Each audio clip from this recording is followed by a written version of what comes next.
Guys, in today's video I'm gonna show you how to turn on email on privacy and safety settings on your account on Discord. Easy and quick.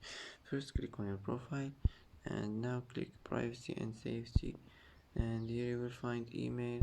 Click like this and it should be turned on, and that's it. That's how to turn on email on privacy and safety settings. Easy and quick, and that's it for today.